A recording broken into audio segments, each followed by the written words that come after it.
So you farmed your mod challenges and you're ready to go. Now what? It's time to dig into the nitty-gritty and learn how this method really works. Before we dig into how we'll upgrade, I need you to know which mods are worth keeping in the first place. We're going to take a practical approach to how we start valuing our mods. This will determine what mods we keep for slicing and what we sell. In the broad picture, we're going to value them first and foremost based on the number of secondaries that match the set and primary. Every secondary that doesn't directly fit the purpose of the mod is a secondary that you risk a wasted slice on. This method revolves around avoiding wasting slice attempts wherever possible. For purposes of this video, let's assume that each secondary has a 1 in 4 chance of being sliced. If you choose to slice a mod with 3 mismatching secondaries and 5 speed, there's a 75% chance that you walk away disappointed. And sure, everybody has a tale of that one mod that just happened to make it, but if you keep up this habit, for every time that it worked out, you'll have sliced hundreds of mods where it didn't. The lines for what secondaries are bad fits for each set and primary has started to blur as CG's kit design has become more creative. It's impossible to try to cover them all, so I'm mainly going to focus on generally applicable synergies together. Let's get started. Speed set must always have speed somewhere on the mod. The amount of speed determines the final quality of the mod.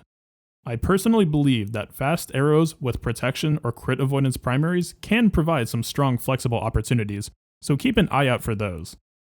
Otherwise, it's all about how many times you hit speed. The unfortunate reality of the game is that speed sets are the most miserable mod type to work on, since each attempt is always stuck at a 1 in 4 success rate. But it's a mod type that we can't afford to ignore either. For every other set type, it's a safe assumption that speed works well, so I won't bother highlighting it for any other sets. For damage sets, the focus naturally falls on crit damage, offense, and crit chance. I want to point out that relics have started to trivialize crit chance primaries for physical damage characters where it could have been considered viable. Keep in mind that relics only give you physical crit chance though. I'm still personally rocking a primary on my Mother Talzin, for example. For secondaries, you're only chasing these 3 stats. Percent offense continues to be some of the highest value in the game, since it's one of the best 6E stats. As relics continue to normalize, this will only continue to matter more.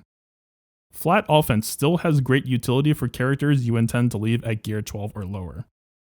Crit chance is starting to matter less for high relic physical damage characters, but it's just as important as ever if you aren't getting enough. For tank sets, the choice between health and protection primaries varies based on context, but every possible combination has some sort of use case. Protection primaries are universally fantastic for budget purposes, while health primaries require 6E to come online. Protection stacking also acts as a protective layer against percent health effects such as Expose, Courage, and Malc Drain.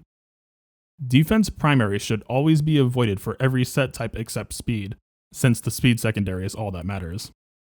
Defense secondaries, however, are fantastic. Crit avoidance is a highly underrated stat across this game, although its use case is situational based on the matchup you intend to use that character in. For example, a B2 with a crit avoidance arrow can bring a Bastila Leeds team to a screeching halt, but a high relic General Skywalker has so much natural crit chance that putting a crit avoidance arrow on Chewie won't make a difference. Because of how tenacity works in this game, tenacity needs to have close to, if not 100% more tenacity than someone's potency to have a consistent impact on the match. Because of this, tenacity needs a ton of tenacity secondaries for the build to have an impact in most fights. I typically sell most tenacity set mods that don't reveal tenacity. If it's a slam dunk mod with a cohesive identity such as this, then go ahead and keep it. There are leaderships and uniques in this game that provide extra tenacity, and these mods absolutely can still find a home. Potency is a flexible class that varies primary usage based on the role it's being used for, but the cross is almost always potency. Protection and offense primaries tend to be common pairings for the characters who use it. So this covers the generic mod types that you should keep, but what about their quality? Not to overcomplicate things, but the value of a mod is also judged based on the quality of how the secondaries roll. If you want to hone in on the best mods you can make, it's time to pay closer attention to the details. A mod can range from a staggering superstar to a mediocre menace. You don't have to overthink this too much early on, but it's best if you start seeing the patterns in the numbers as you keep working on them. So let's keep this as simple as possible. In every case here, of course, higher is better. As a general reminder, these are the maximum stats possible, but it's not reasonable to expect to hit the maximum that frequently. Think of these more as the maximum potential for a god mod and a way to gauge how your mod stacks up comparatively. Speed starts at 3 to 5. It technically can start at 6, but the odds of seeing it are rare enough that it's almost not even worth mentioning. In upgrades, however, 6 is fair game. Typically speaking, I try to aim for 5 speed on each roll. Here, you see a mod that successfully rolled speed 4 times, which is fantastic, but it only rolled 4 speed each time, which leaves it only 1 speed faster than a triple roll with 5 speed. Of course, we take what we can get and we don't cry over spilled speed, but play to your favorites and give love to the speed rolls that land higher. For both types of offense, we're looking for numbers close to 50. Flat offense falls right below at 46, and offense squeaks 6 ahead. If you're seeing numbers close to 50 or 100 at each step, you know you're dealing with something high quality. Crit chance, potency, and tenacity all share the same maximum of 225 per upgrade. In general, if you're making steps of 175 to 2 per roll, you're on track. For defense, flat makes it as easy as possible and counts up to 10 every time. Percent defense maxes out at 1.7, but the range of values is wide enough that you might as well aim for 1.2 to 1.5 per roll. Percent health maxes out at 1.13, but if you're hitting close to 1% per roll, it's a great roll. Percent protection maxes out at 233, but 175 to 2 is a much more reasonable max to expect. For the flat stats, protection maxes out at 830, and health maxes out at 428.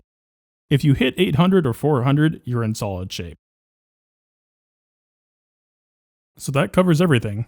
I know it can be a lot to remember in one go, so don't feel bad if you get overwhelmed and need to double or triple check.